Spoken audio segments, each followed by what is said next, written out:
All right, guys, we'll go ahead and get the party started here. So for those of you who are new to Audience Alchemy, Audience Alchemy is a monthly event that I put on to teach people how to do virtual events.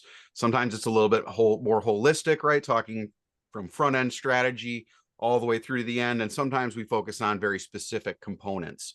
A few weeks ago, I had a Miro expert join us, so we talked about how to use and leverage Miro for engagement in virtual events.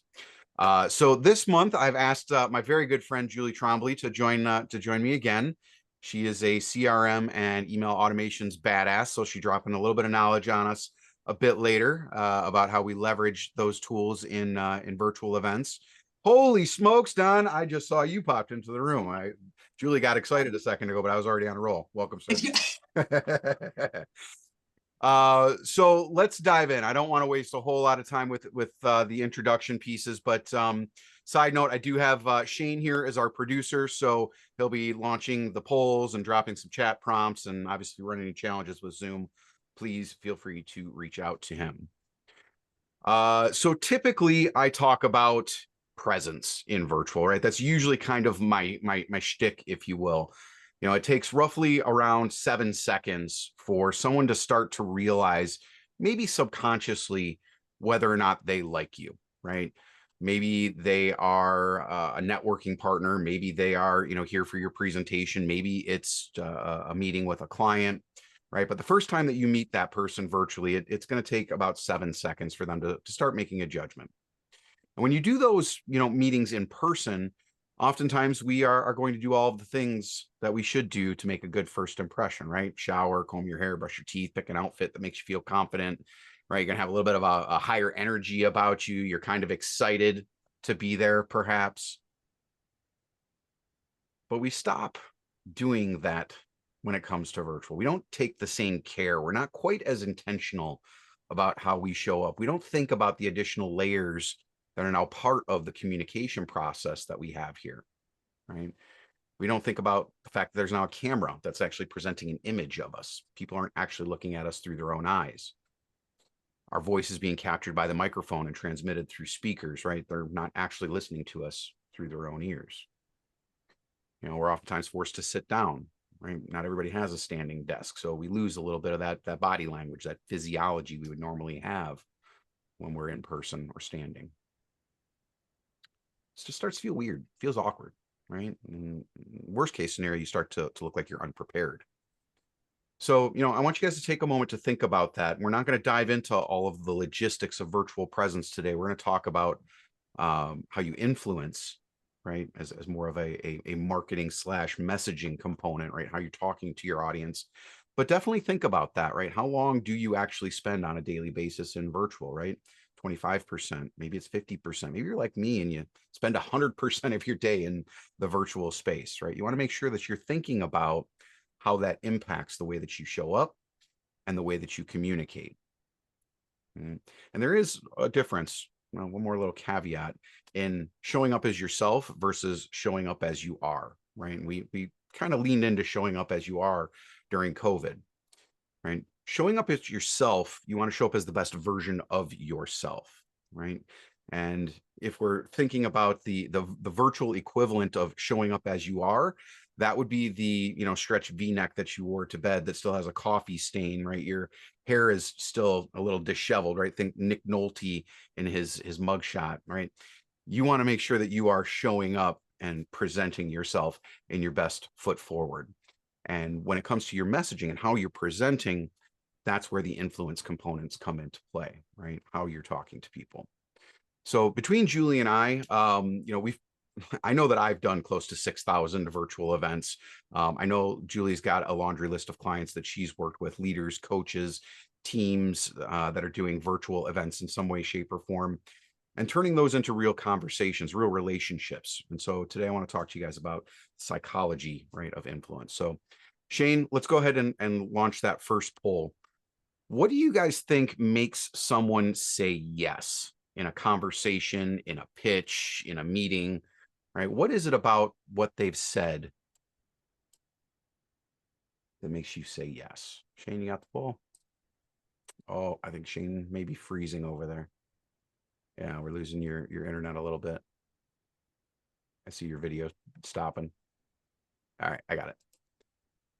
All right. So what do you think makes someone say yes in a conversation, a pitch, or a meeting? Right? Is it that the message is really clear and makes sense? Is that they like and trust the person? Is it that it creates, urgency, or it feels exclusive? Does it feel like everybody else is doing it, right? So I've got to do it, kind of leaning on that FOMO, right? You don't want to miss out. Maybe you just don't know. You have absolutely no clue, and that's okay too. Or if you have something else that it's not listed there, drop it in the chat.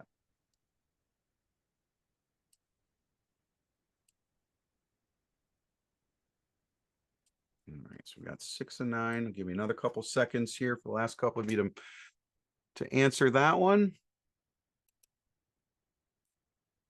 All right, Shane, let's go ahead and close the poll if you're able. Thank you, sir. Share the results.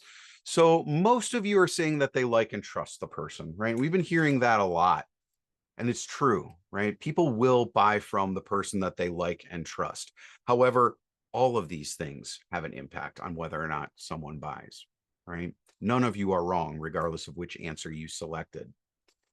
But most people are using these principles that we're going to talk about by accident. They don't actually do it by design. They're not really intentional about it. So I want to talk to you guys about the 7 rules or principles, if you will, of influence. I'm going to go ahead and bring my deck up. How many of you are familiar with Robert Cialdini and his work? If you've got, seeing if you had nods, Q, you saying no. Okay. So as I share each of these principles, I'd like you to think about where this shows up in your business, where it shows up in your messaging or your presentations, or maybe where it's missing, right? Because that might just be where your opportunity is. And I see Shane already answered you, Jerry, but yes, we will absolutely be recording. We are recording, and we'll send this out to you guys. All right. So if you're not familiar, high level, these are the 7 plus 1 that I kind of throw on just because I like it. Principles of influence. They are the principle of reciprocity, commitment and consistency, social proof, authority, liking, scarcity, unity, and then I throw contrast in there because, well, I just like to talk about that one. So starting out, the principle of reciprocity. Reciprocity is the idea that when we give something of value to someone else, that person will feel compelled to give back to you. And I don't necessarily mean that in a give to get quid pro quo type way, right? I mean it as a generous way, no strings attached value, right? If you're doing a virtual event, it might look like offering something useful up front, right? A checklist, a framework, a tip about how you're going to implement the things that you're going to learn in the event and in the content that you're going to be teaching them. It starts to make that person feel seen and supported before they've even shown up to your event, right? During the session, that might look like giving away some more free tools, downloadable templates, some additional exclusive insights just for showing up, right? You're giving it to them because they showed up. So there is that kind of quid pro quo thing. But again, it's additional value for them that they're going to attribute back to you. Now, I might say something in my event. Here's a worksheet that you can steal and make it your own, right? Again, giving from myself to them creates that likability. And again, they want to start to reciprocate what you're doing. You guys may or may not be familiar with a book called The Law of Two Favors. I believe the author is a guy named Jay Allen. And what he says in that book is that if you do 2 favors for someone, they are more than inclined to do a favor for you. What that obviously looks like for us doing virtual events is let's have a conversation around the service or the product or the thing that I'm passionate about selling or doing.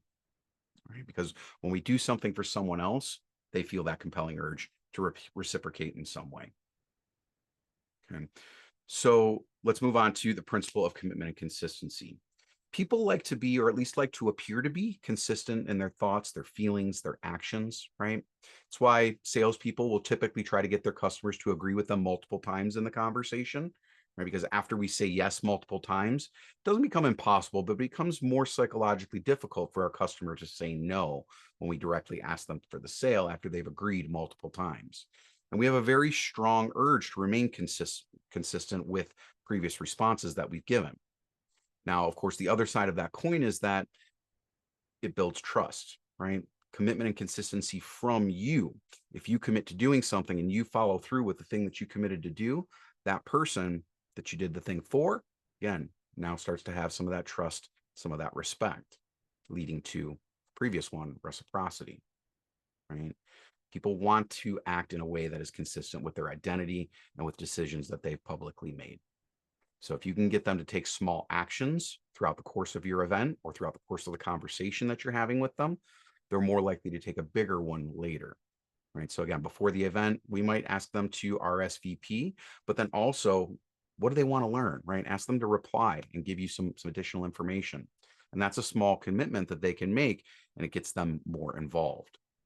Now, during the event, I always like to ask questions like, maybe what's one thing that you're going to commit to or implement from the things that we've talked about? Those of you who are familiar with the SCN world, Donnie likes to ask about lessons learned, right? That's his way of saying, hey, go and do the thing. Because once we've said something out loud, or they maybe even put it into the chat, right, it creates a little bit of an ownership. And again, they want to remain consistent with the commitments that they're making. And maybe after the event, if I send a message that says, you said you were committed to doing the thing, to doing X, so something that I can help you with, right? How can I help you to do that thing? Response rate will start to go up when you start to, again, offer some additional value and pull them accountable, perhaps, for their commitments. I love this one, the law of social proof. We see this a lot. Shane, go ahead and drop the chat prompt. What's the last thing that you guys bought because other people were raving about it or they were talking about it, right? What is the thing that you guys know social proof was the reason that you bought the thing?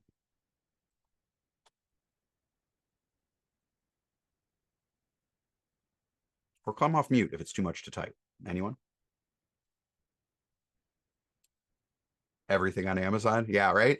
Guys, think about the reviews and the star rating systems and all of that. That's all social proof, right? Don, a Bears jersey. What's social proof? All right, guys. So Yeah. there you go, Shane. Lions jersey. So social proof is it's a psychological phenomenon, right? And it tends to occur particularly in ambiguous social situations, right? When we as human beings are unable to determine the appropriate behavior, we make the assumption that people around us, right, will possess more knowledge about that situation that we're in. So we're going to deem their behavior to be more appropriate or better informed than we are, right? In other words, if we don't know exactly what to do, we're going to look around us and say, okay, Julie's doing that. That's what I'm going to do because that appears to be appropriate behavior, right? TV producers use this principle a lot, right? Especially in like, I don't know how many of you guys were fans of Friends back in the day. I love to hate that show. But they use canned laugh tracks, despite how annoyed you might be with that particular portion of the show. You'll hear that laugh track and you'll still laugh, right? And that's because how we determine what's correct behavior is rooted in what is socially correct, right? So similarly, right, you guys have probably heard about the bandwagon approach to sales, right? If we're told that everyone's buying the thing, sometimes even without supported evidence, we may think that we're missing out if we don't get it ourselves, right? Testimonials are used specifically to leverage social proof, right? So that's how powerful social proof is. Your audience is constantly influenced by what other people are saying and doing about the things that you are talking about and doing, even when they don't necessarily realize it. Right? All right. So principle of authority. So we as human beings have a very strong drive to seek out higher resources of opinions, direction, and advice. And people who are in positions of authority or seen as more credible they do have the ability to, or perceived as experts, they have the ability to persuade other people because they are viewed as that authority, right? So Robert Cialdini, the author of the book, he did a report in the Harvard Business Review 2 decades ago at this point. It's like 2001. But it was on hospital stroke patients, and they tended to abandon their exercise routines that were prescribed by their by the physical therapists.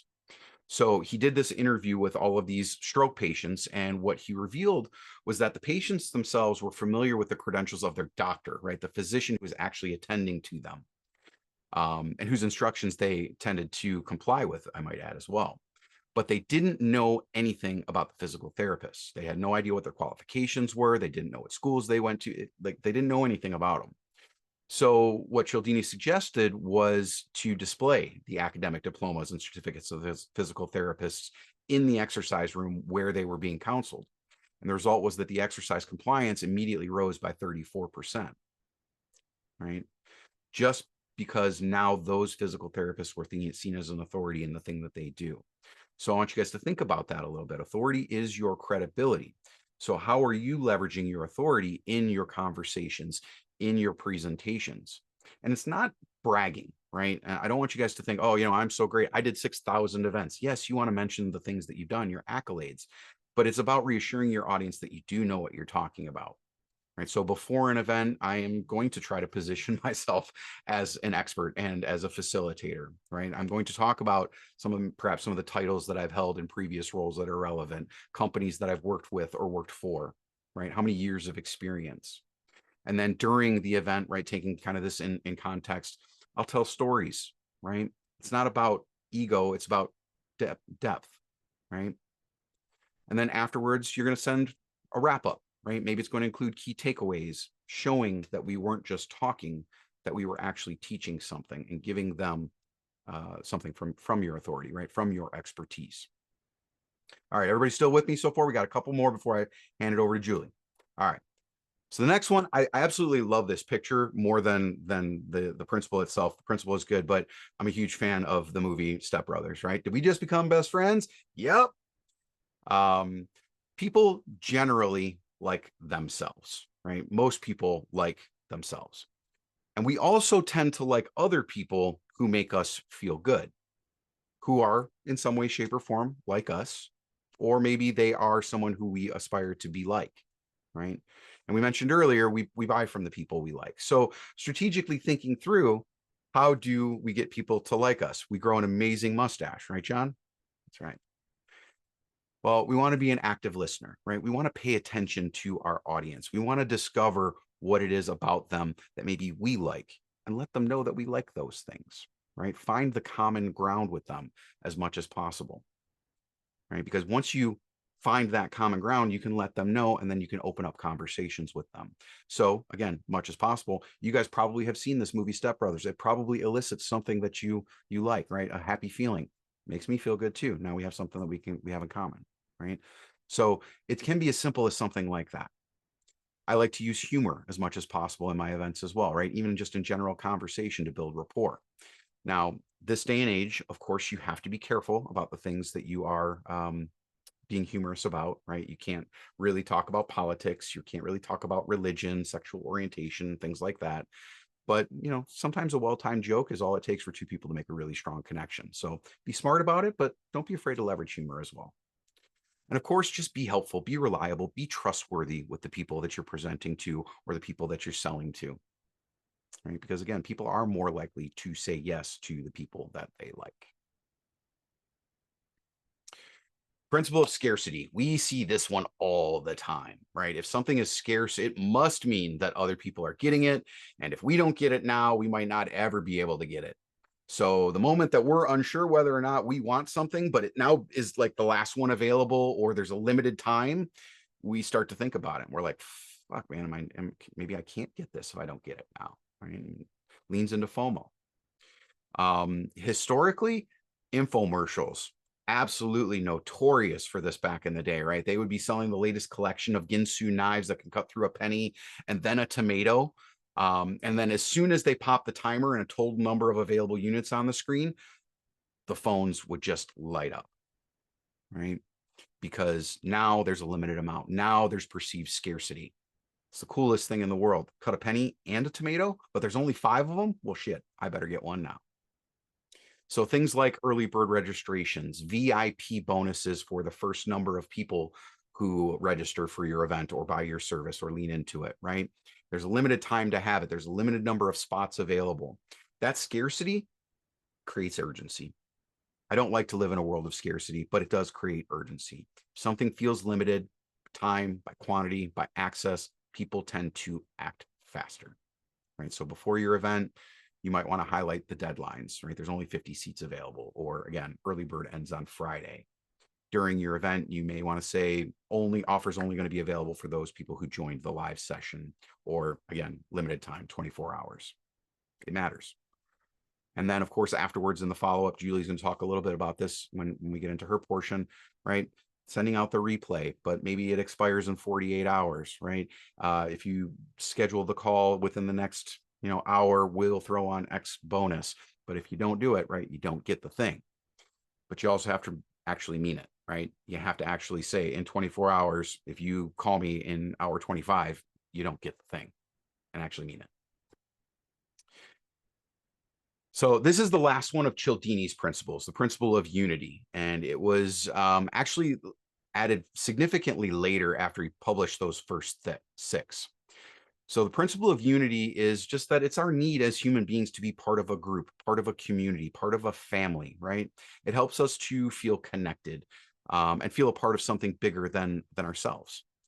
Community and belonging is, quite frankly, a very strong driver, particularly for people who I believe are in all of our space, which is the solopreneur, the small business owner, right? We oftentimes feel very isolated.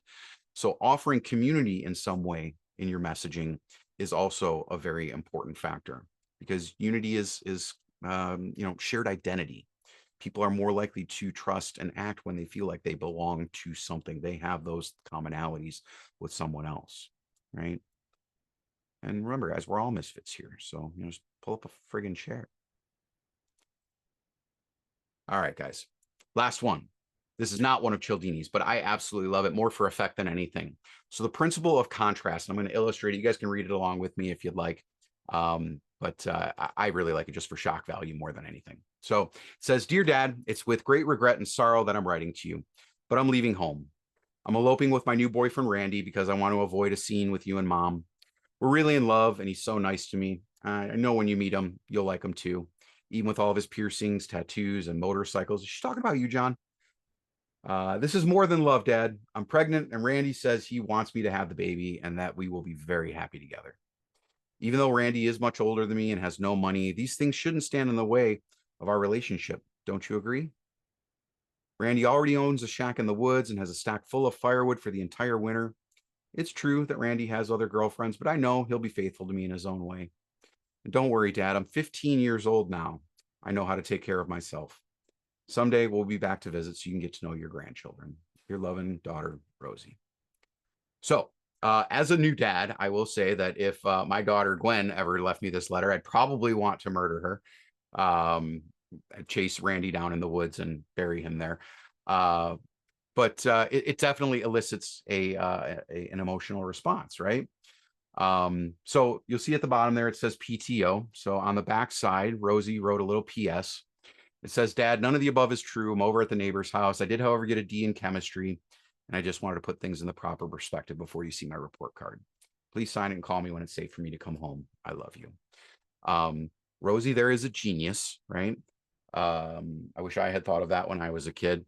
But think about that in terms of how you're communicating with your clients, right? We've often talked about painting a picture for them, right? And sometimes it is painting the dumpster fire a little bit, right? Showing somebody what the worst case scenario is so that your opportunity, your offer, your product, your service makes sense for them. All right. So, Julie, I am going to hand it over to you here in just a moment. But before we do that, we're going to launch one more quick poll.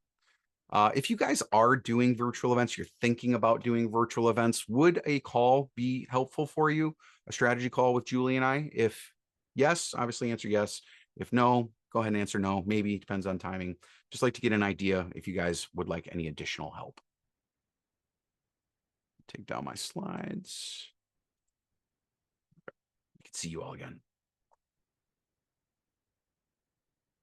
All right, so some interest and some help. All right, cool.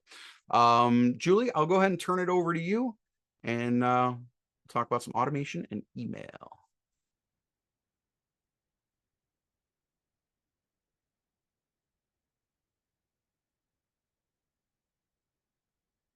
There we go.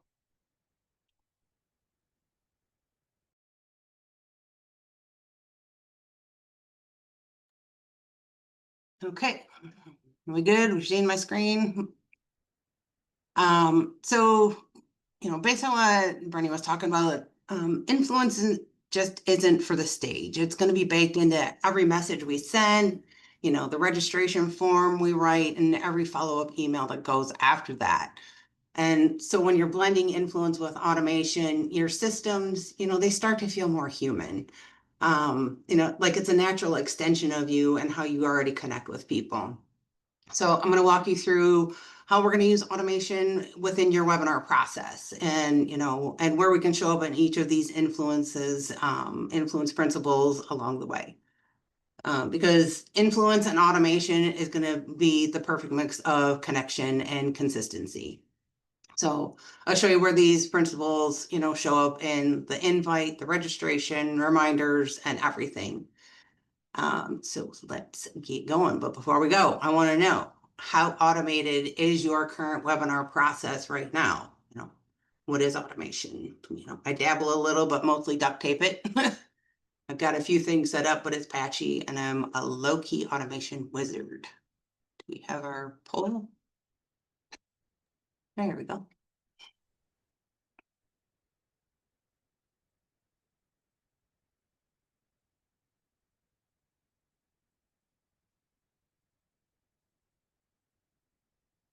Good.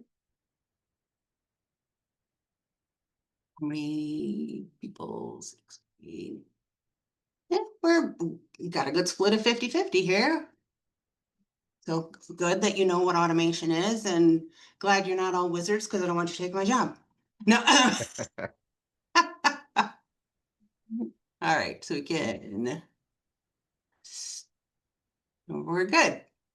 Awesome. So we got people at different stages, but I like that. Like I said, nobody's after my job, so good. And if you are patching things together with sticky notes and a good dose of caffeine, no judgment. I've been there myself.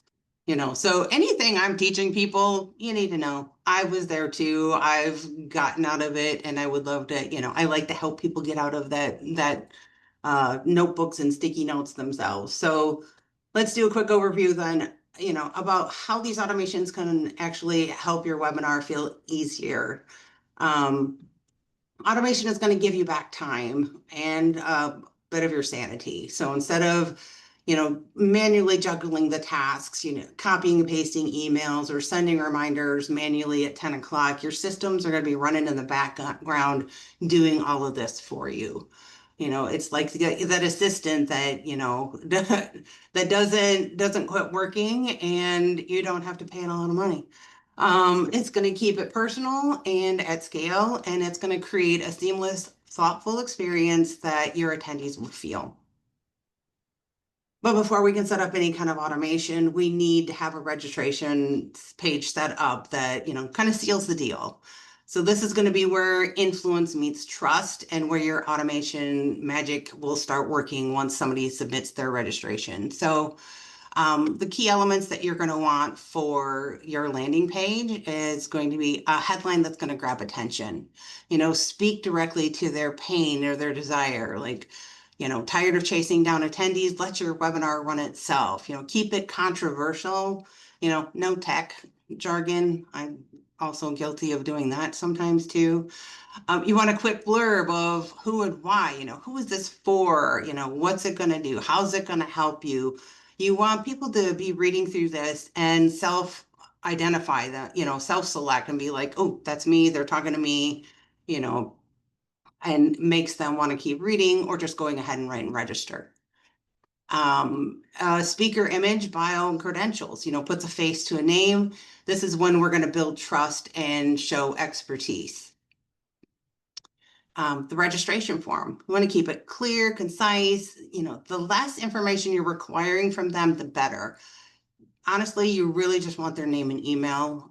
Maybe if you're going to be texting reminders, but I would never put phone numbers as a required, because not everybody wants to give their phone number. But if somebody wants to get text message reminders, then go ahead and add that. You want at least their first name in the email. because that helps you to be able to personalize the messaging that we're sending out. And then you're going to want a strong call to action, save my spot now. And depending on the length of your landing page, have buttons throughout the page that take them to the registration form. And then use a thank you page to confirm the registrations, and provide next steps, like, add the event to your calendar, make sure you whitelist the email. These steps build, little micro steps build commitment. And so how do we weave in the influence principles here? So by getting them to say yes and adding it to their calendar, that's going to be falling into your commitment and consistency. These little yeses then build momentum for big yeses later. Liking, keeping it warm and conversational, making it sound like you, like we can't wait to hang out with you. It's going to be fun, just make it sound like you. And the authority, using headshots and bios to reinforce credibility without sounding, stiff and arrogant or anything like that. But some pro tips for your landing page: you want to always test your form, your thank you page, make sure everything's working as expected. Also make it mobile friendly. So many people are doing things on their phone or through their phone now. So we want to make sure it looks good on mobile. And make sure you're tagging the people that are registering, tag them that webinar registered. And if you're like Bernie and I, who are doing a bunch of webinars like this, put the date that they registered for. This is going to be for easy segmentation later. So now that we have a place for people to register, we're going to start sending some invitations. And your invitations emails are going to be where influence starts. This is your first chance to get them to say yes.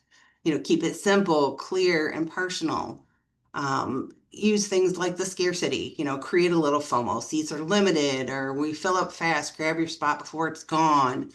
Small urgency, leads into big action. Social proof, show them that they're not alone. Hundreds of coaches have already registered. Don't miss out. People trust momentum more than marketing. And authority, lead with quiet confidence, hosted by 2 experts who've helped hundreds of professionals simplify their tech and systems.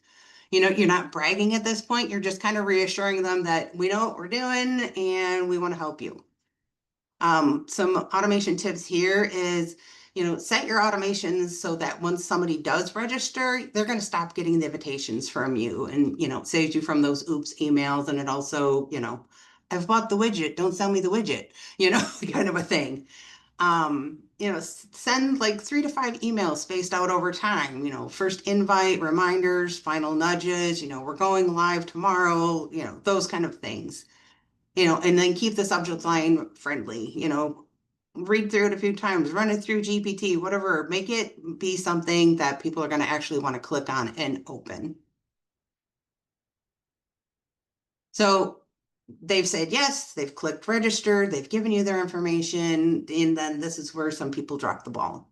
They get the registration and then crickets, or they get the registration and the thank you, great, you've registered, and then, or they get the thank you page and then that's it. But your post-registration emails are your chance to keep that excitement alive, build connection, and make sure people are going to be showing up. So the first email is going to be the welcome and confirmation right after the registration. Thank them, confirm the details, the date, time, how to join. If you can, add a click to add calendar button. This goes back to the commitment and consistency. Keep the tone friendly. Like, you're in, we can't wait to see you there. I really think, and something I probably should add to this is, like, there are some free things you can use out there that you can do for one-offs to add the calendar, add the event to your calendar, because that's what I do for these events for us. Is I'm just using a free service that I just plug in the information. It gives me a link that I can throw in that you can add it to Google and Outlook. So a 1-week reminder, use this reminder to show up, remind them why their training is worth showing up for. If it's a quick tip, a checklist, a behind the scenes peek, then we're leading into their reciprocity. The day before reminder, just reassuring them that you're excited, they're joining. Again, we're looking at the liking and unity in action, keeping the energy up, a friendly vibe. short, upbeat, no need at this point for long paragraphs. They know it's just kind of a reminder. We all get busy. And, some of those reminders are really good to have an hour before. This is your last nudge. I say last, but we're going to give them one more. Consistency and urgency in this one. Like we're live in an hour, make it easy to join, give them the link at that point. Yes, hopefully they've added it to their calendar, but maybe they didn't. And if they didn't, you're at least giving them the link they can click to quickly. And then I like to do the 10-minute before reminder, if your system allows it. Not all systems do. Again, this is great for keeping attendance high. I got sidetracked doing something, but I got that final reminder that, oh, that's right, we're going live in 10 minutes. Again, give them the link, tell them to grab a cup of coffee, and we'll see you there. How this has the influences in action is the liking and keeping it warm and casual and controversial. Commitment and consistency, again, adding the calendar buttons, soft reminders, keep them moving forward and showing up live. And unity, build that we're all in this together kind of a vibe. And when you use automation intentionally, your emails stop feeling like reminders, they start feeling like relationships. And the best part is this is all happening automatically. Some pro tips on this is that you're going to always want to test your emails to ensure the links work. If your promo window is a really long time, sprinkle some extra messages in there to keep the excitement high and remind them of what the value they're going to get by showing up. Always a good idea. On any automations that you're doing, put yourself in there. Before we tackle the post-webinar automations, let's do another quick poll. So Shane, if you can launch that. So what best describes how you currently handle your webinar follow-up? I forget it and feel guilty. I send an email and hope for the best. I copy and paste from the last webinar. It's all automated, baby. So Jerry, I saw your question. I popped it an answer into the chat. Ideally, guys, from a marketing perspective, more time is better than less.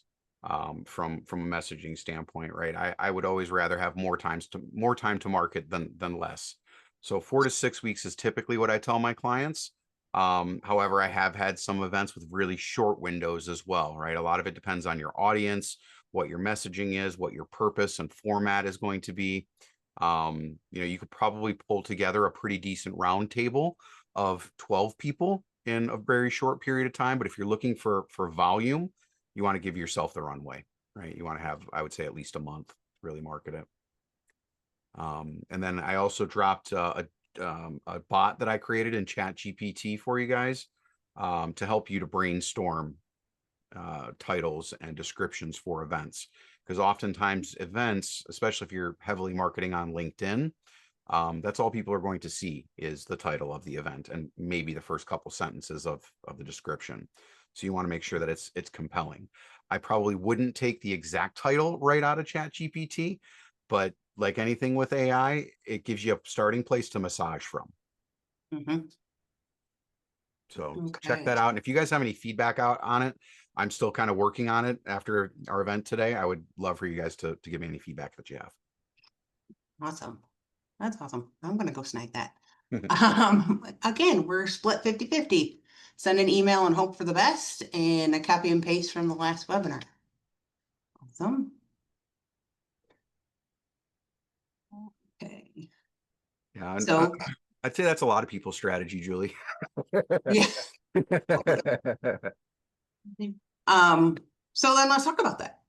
So you've got their attention, they're interested, they've been here, they've attended the webinar. So let's do something with that audience. Your post-webinar emails are what's going to keep the conversation going.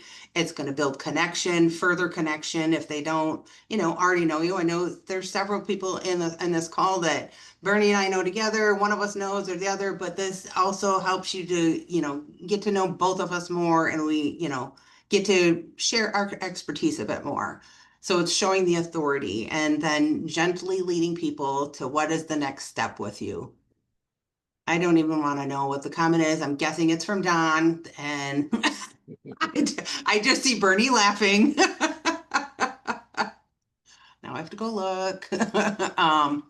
So we're going to keep the momentum going, but and the goal for these is to keep the momentum going and booking more calls and making your follow-ups feel like an invitation and not a sales pitch. So a recommended sequence for this is 5 to 6 emails sent like 2 to 3 days apart. So the day after the webinar is just kind of a warm thank you with a link to the replay. Genuine appreciation for thanking them for showing up. And if they missed it, if they registered and they didn't make it, acknowledge that and say, sorry, we missed it. Sorry you missed it. We missed having you there, kind of a thing. And here's the link to the replay. Just make it easy for them to find it. And then maybe a recap of like 2 to 3 takeaways that reinforces what happened during the webinar. Where this influences goes back to the reciprocity and the authority. A couple days later, we're going to have some bonus value. Share something helpful that builds on what was covered in the webinar, a resource, a checklist, a quick tip. Again, reciprocity, you're giving before asking. If you offered a fast action bonus, like Bernie mentioned earlier, remind them, that it's going to be expiring, no pressure, but just remind them gently, this is the reality of it. This is going to be ending. Then a couple more days later, we're going to have a deep dive and a soft call to action, spotlight one key insight or story from the webinar that hit home for people, take that and then connect it to a small next step that they could be doing. If it's download, book a call, check out a resource, keep it conversational. These influences then go to the contrast and the commitment.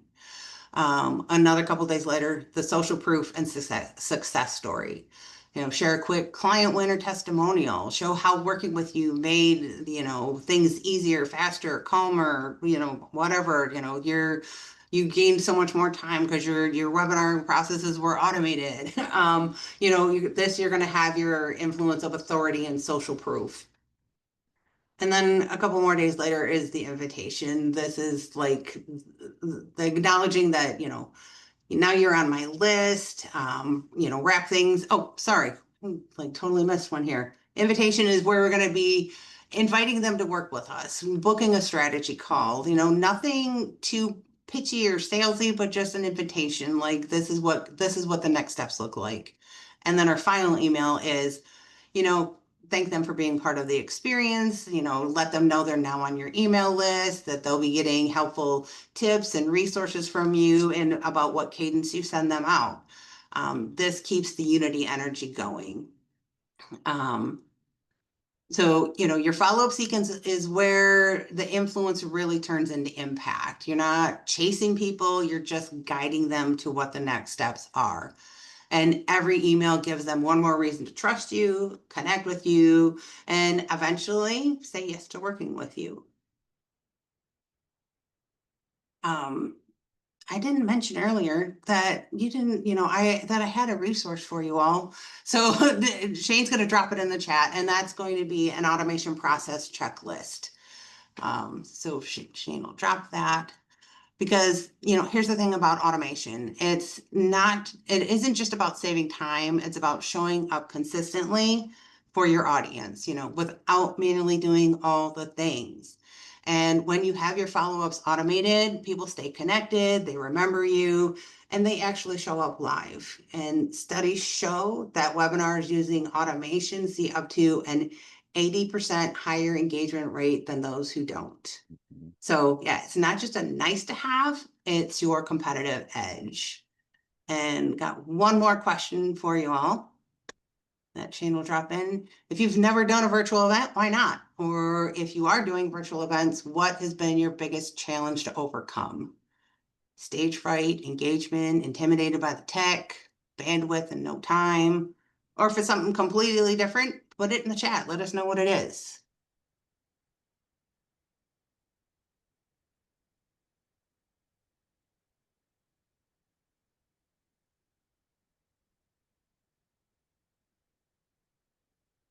We've got a couple of others. I'm curious. Oh, yeah. Honesty is good. Yeah, I mean, obviously with this poll, guys, the top three things that most people struggle with are those three things, right? The engagement piece. Once they actually get somebody to show up, how do I actually engage with my audience here in a meaningful way? Right. The technology before, during, and after an event is scary for some people. Right. And then frankly, just having enough time. The harsh reality is if you want to do a webinar, even like this, and this is pretty casual, it's going to take you anywhere between 30 and 45 hours to market it effectively. Actually do the rehearsals, the dry runs, plan all of your messaging, respond to people.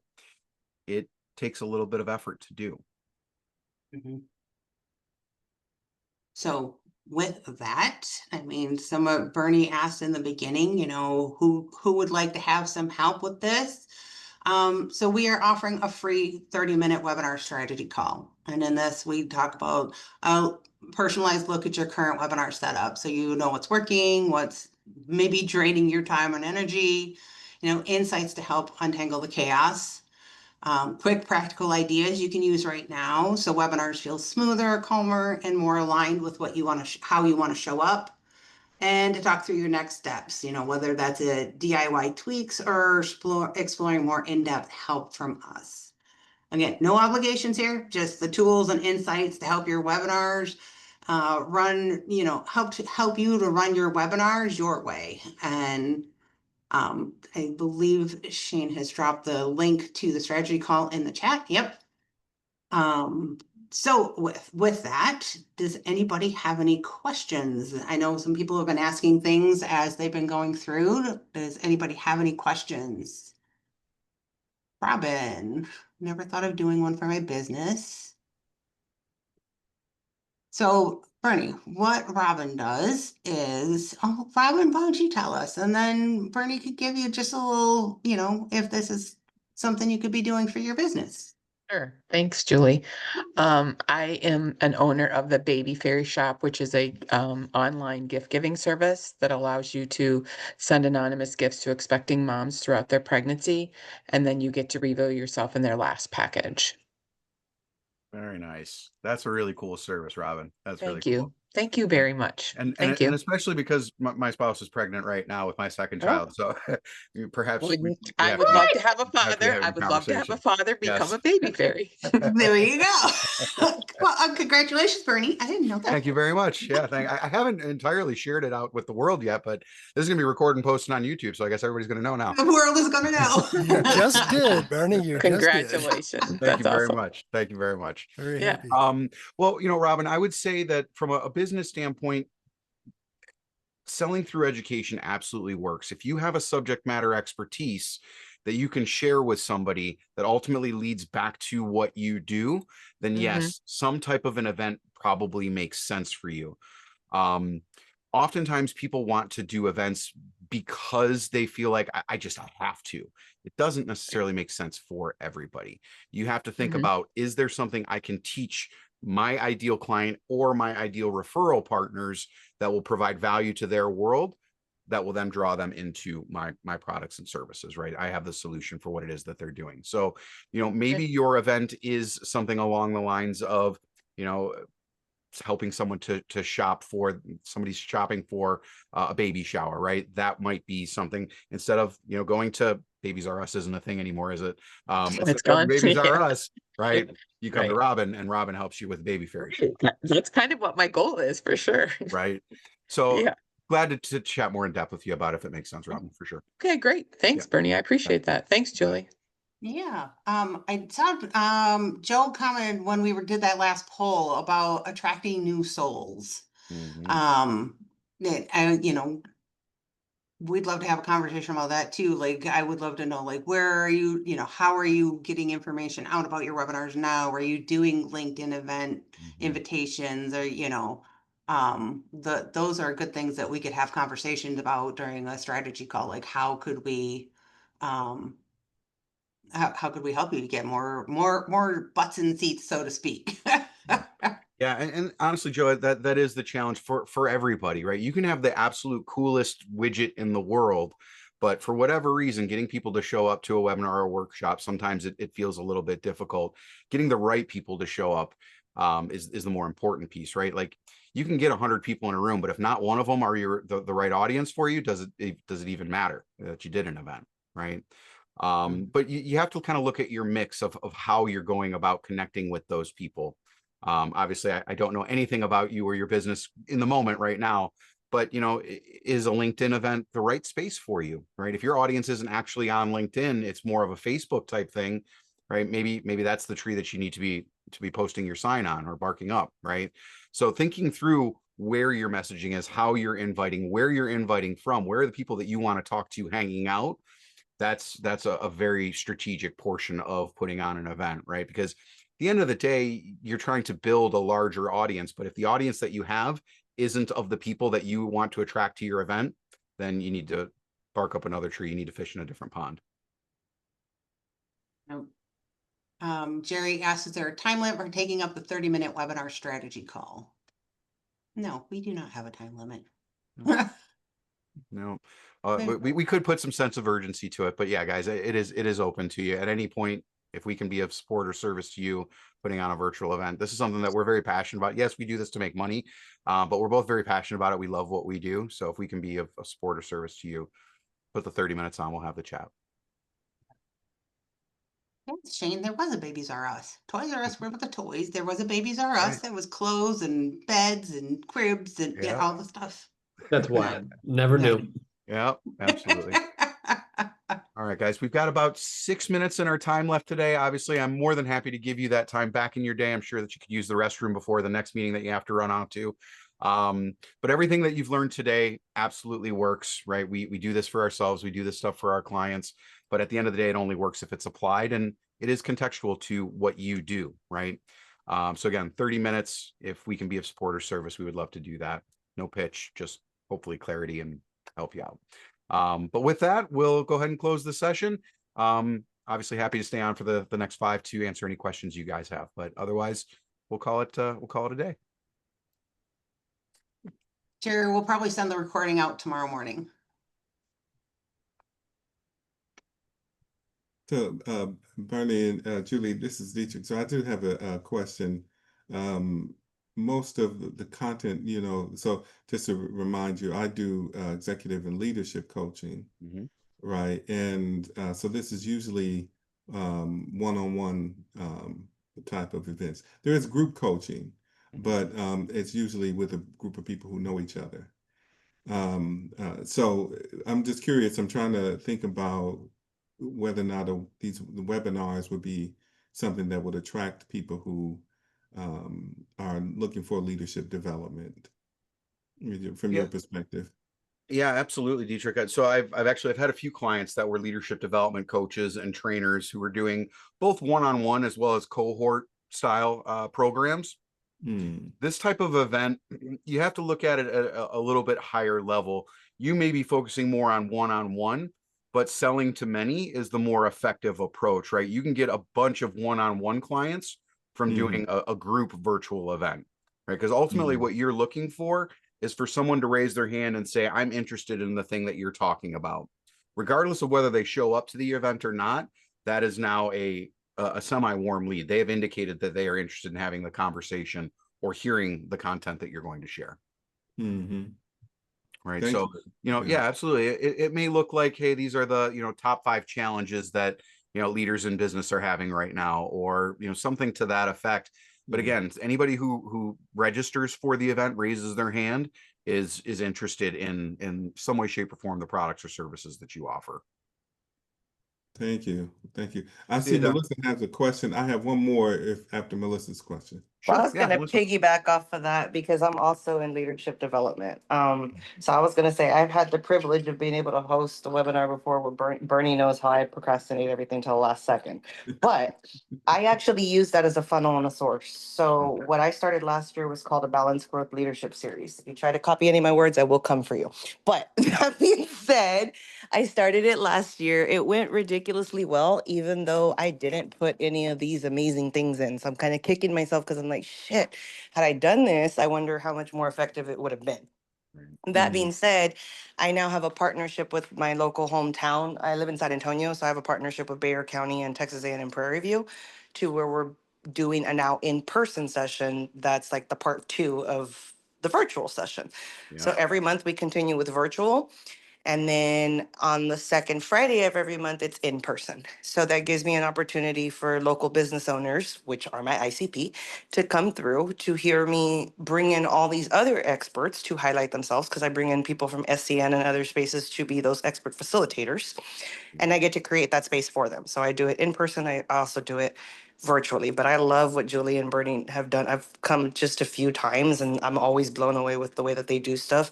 Me being in education and that sort, like it's got to be a certain checklist type of way. And yes, 100%. I believe it does work, but I also agree with Bernie's point. Like you need to find what your ICP wants to attend. Like, Right. why do they want to be there in the first place? Mm-hmm. Yeah, That well said. makes sense. Thank you. I appreciate the You're welcome. And congratulations, Bernie. And thank you so much, Julie. Thank you, Melissa.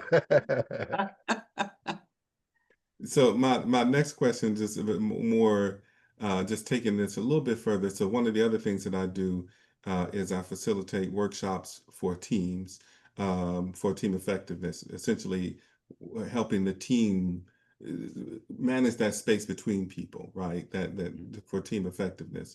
This is communication, this collaboration, conflict management, that sort of thing. So here's the challenge, and this is inherent to a business, is two things I've heard it, the analogy is it's like the problems are like spaghetti spilled. If you spill spaghetti on the counter and you clean it up right away, it's different than if you let it set for 2 weeks. Now you can imagine these problems set for sometimes months or years. And so then you get this expectation that the leader has that they can just wipe it away when, really at this point, emotions are involved. People are pissed at each other. You've got infighting, that sort of thing. And so the problem becomes that a lot of times people are hesitant to even acknowledge that there's a problem. Right. And so they've either chosen to, head in the sand, or they don't want to appear to be incompetent as a leader with their team. And so how are you thinking about sort of marketing in those circumstances where it's not, you're sort of, you're messing with people's sense of identity in a sense? Sure.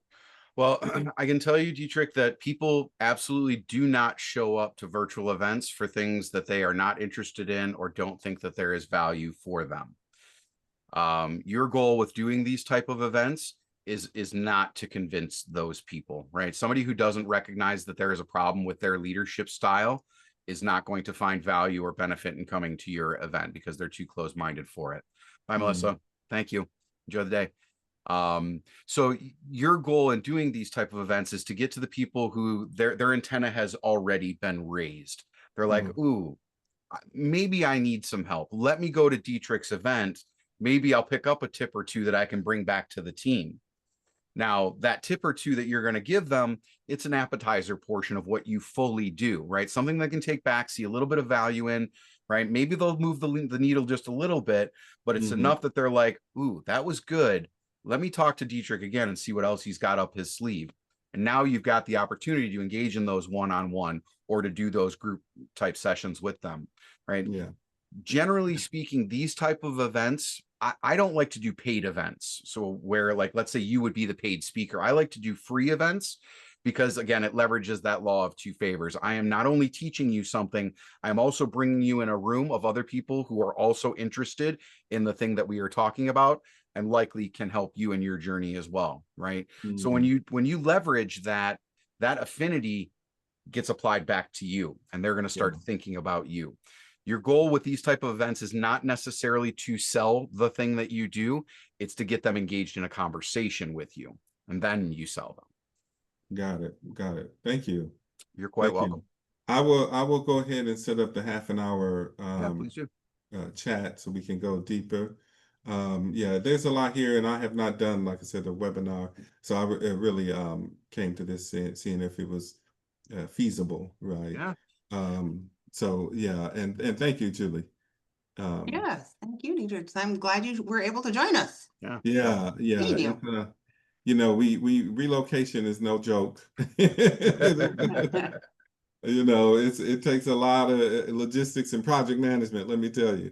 So, but I'm glad that we were able to get settled enough to, like I said, to keep moving, right? Because I'm thinking about something for the holidays. You know, I want to get stuff going before the holidays get thick and everybody's running around. This is good timing. Awesome. All right. You all take it easy. And good to see you again too, Bernie. Take care, Dietrich. Good to see you, Yeah, brother. and I don't hate to ignore Shane. I don't know Shane. It's Shane, okay. thank you for your help. That's okay. Don't worry about it. It was good to meet you. Who? No. Okay. Take it easy. Yeah. All right, Dietrich. Bye.